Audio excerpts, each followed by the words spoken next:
Hello, my friends, and it has been a while since I've done one of these, which is a review. So these are one. This is one of the movies I actually seen recently on Netflix, and it's been some time since I've seen something as good as this. And for those who don't know, you never even heard of this. This is called Godzilla minus one. Now, it is probably the only Godzilla film that was ever remade since Toho gained the license back. I feel I might be wrong, but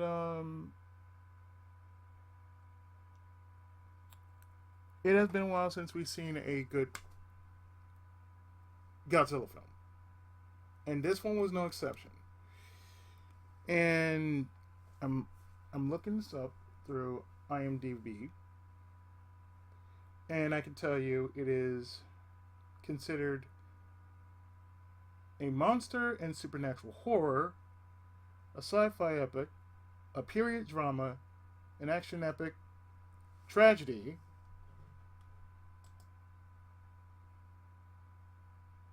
action adventure drama film. It has all those elements and everything else. So, the short and skinny of it, post war Japan is at the lowest point when a new crisis emerges in the form of a giant monster, baptized in the horrific power of the atom bomb. Now, when it was meant, when it was basically mentioned like that, remember when Godzilla first came out? It first came out around the 60s. The movie itself, where its setting is right after World War II was ending.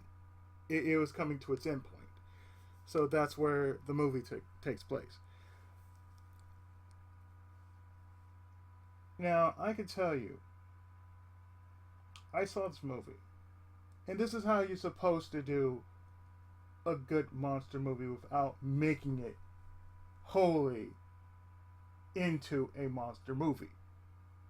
See, the last movie that I actually ever saw of Godzilla was Shin Godzilla. And it was done in the most boring, drawn out way ever known. Which is basically, you're going to talk about how to deal with Godzilla, but nothing's actually ever done.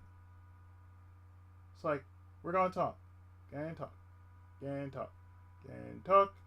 Godzilla's raising hell, and talk, and talk, and talk, and talk, and talk. That was basically what Shin Godzilla really was. It was just nothing but talk. Talk, talk, talk, talk. Godzilla raising hell. Talk, talk, talk, talk, talk. Godzilla still raising hell. Talk, talk, talk, talk, talk. What are we going to do? We have a plan. And that's basically it.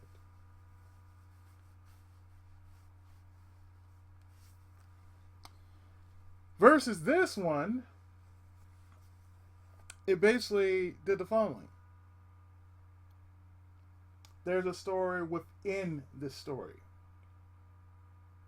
in which 1947 versus 1966. Okay. Post war Japan,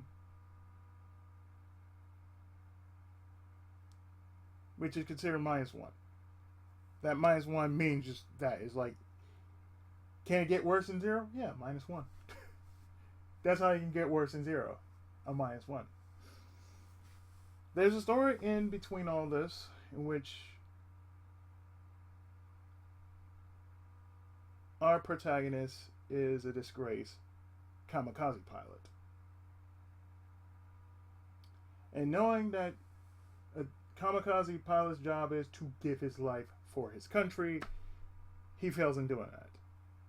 So the thing is, it's through this threat that somehow builds his character. This is the one thing I do like about that the entirety of the movie. Like, you know the threat is there, but you don't start off wanting to deal with the threat. And basically, it is the thing is, it is considered a horror, but it is a different kind of horror. It's not just a monster horror. I don't think it's a supernatural horror, but I feel what they do not see is war. War is a horror in itself, and that's the thing about what I saw in this movie was basically that.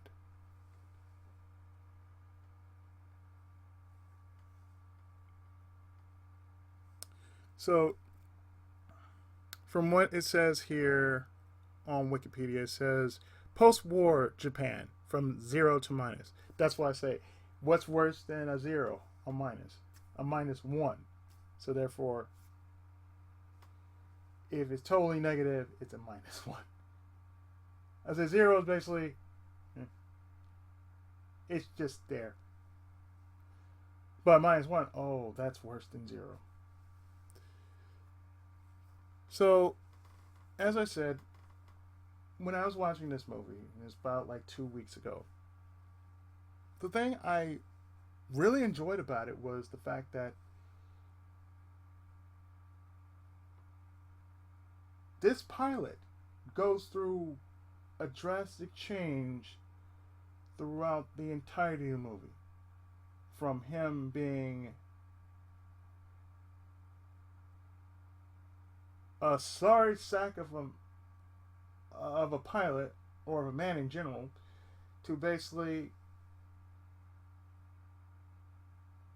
the man has just redeemed himself.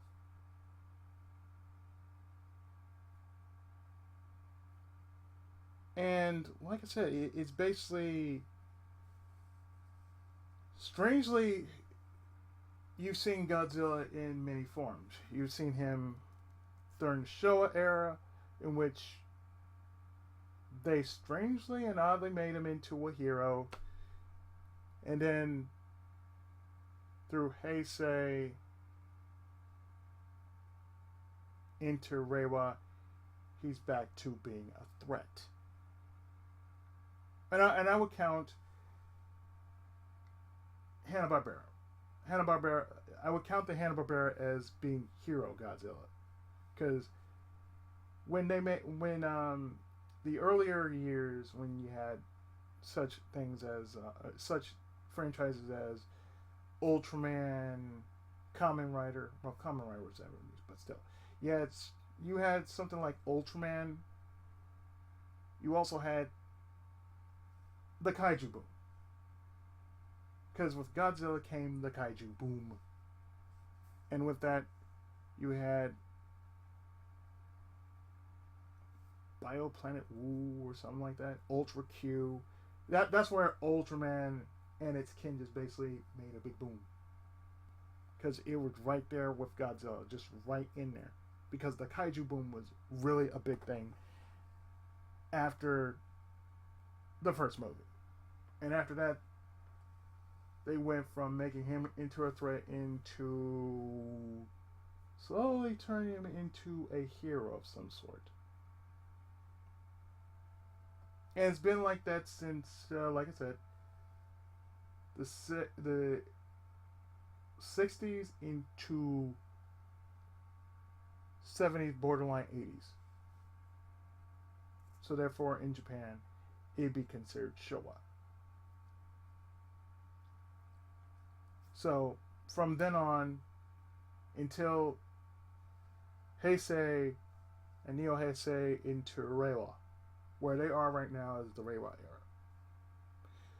So Reiwa era is the new era, where all the newer versions of certain franchises come out.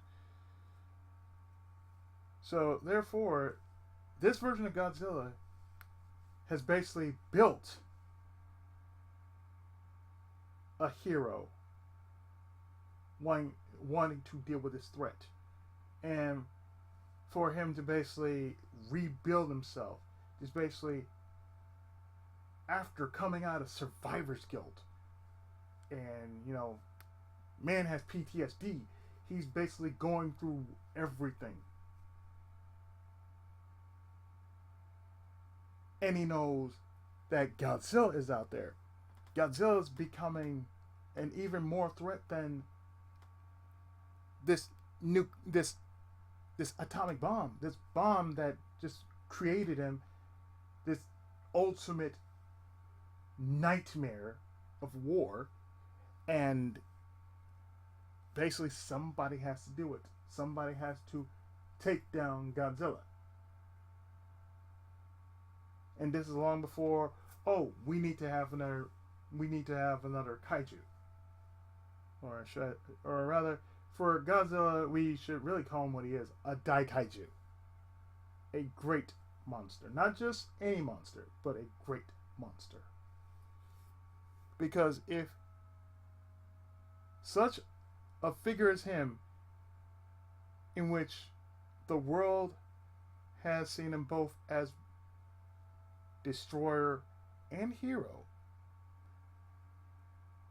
then yes, by all means, it has basically done what should have been happening for many a movie, in which most times he was seen as a threat, and at other times he was seen as a hero. So what is Godzilla? He's both. He's hero in some form and a threat in other forms.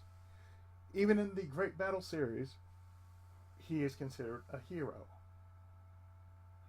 And the last game that I played that actually had him in there was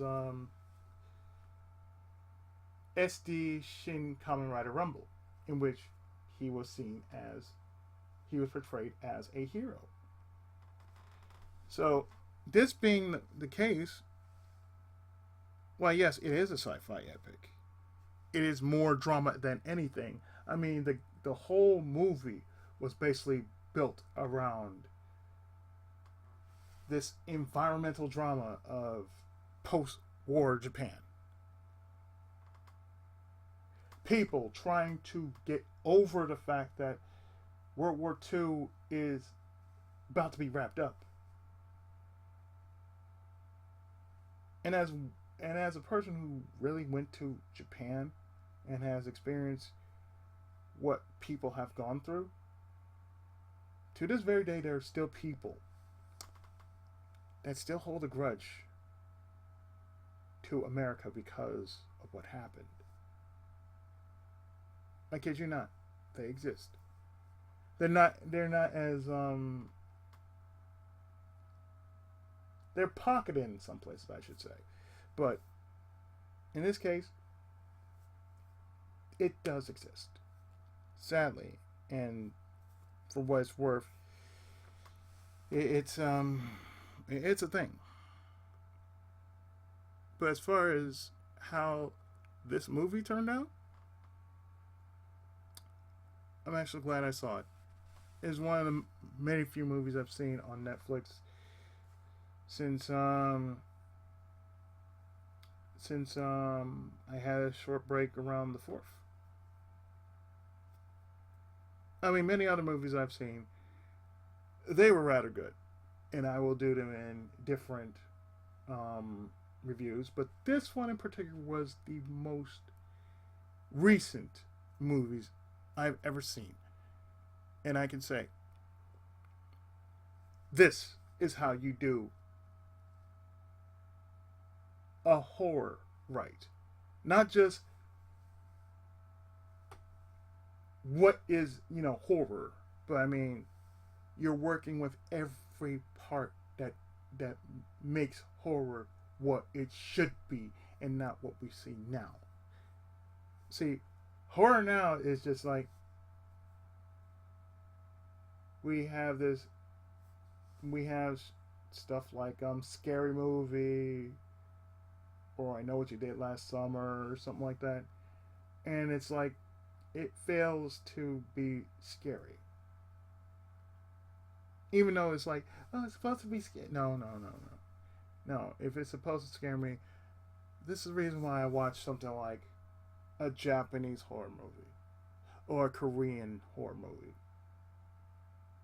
Because it's not supposed to, It's not supposed to scare me. I said, no. I watch it and I just basically just like, hmm.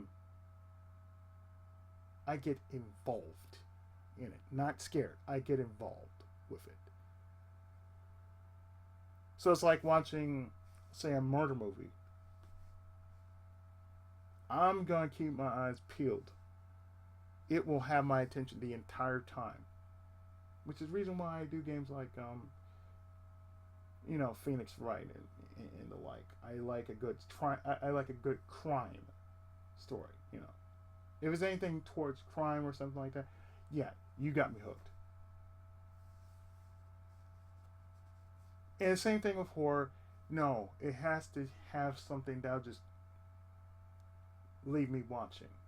And that's the reason why Japanese or Korean, like anything Asian, to where it's just basically, it's a story that's just like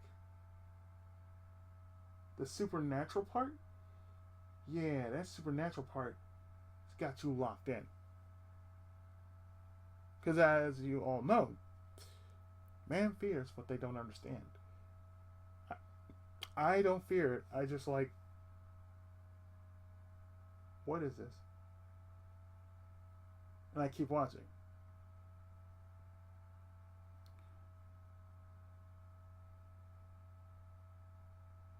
That's the reason why I actually enjoyed Godzilla Minus One.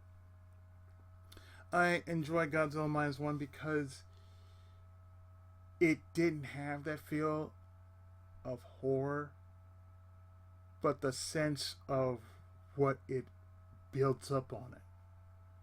Around the character, around the environment. And it's not just because of Godzilla. It's like, no, Godzilla's there. Godzilla's basically that reminder that, yeah, I am the nightmare of all that I've made you out to be. What are you going to do about it?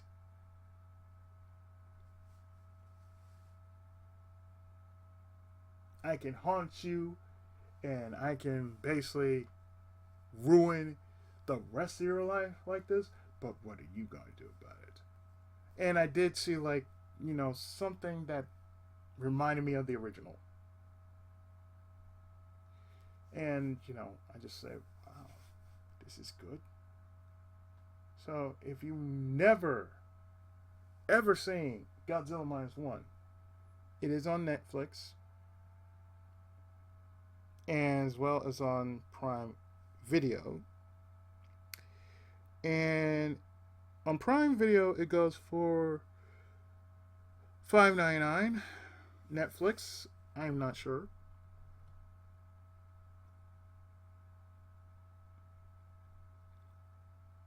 But I can tell you,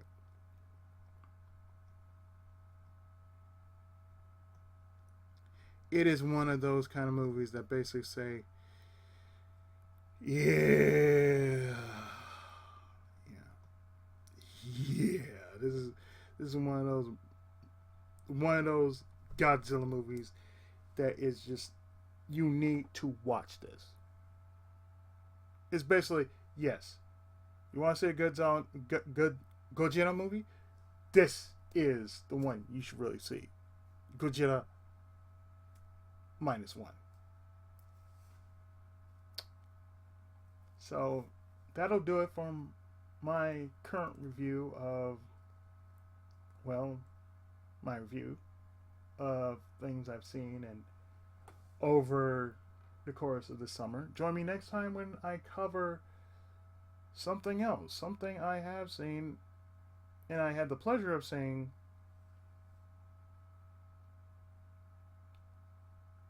once, twice over again. And that's Dune. See you next time for that review. Thank you so much for watching and listening.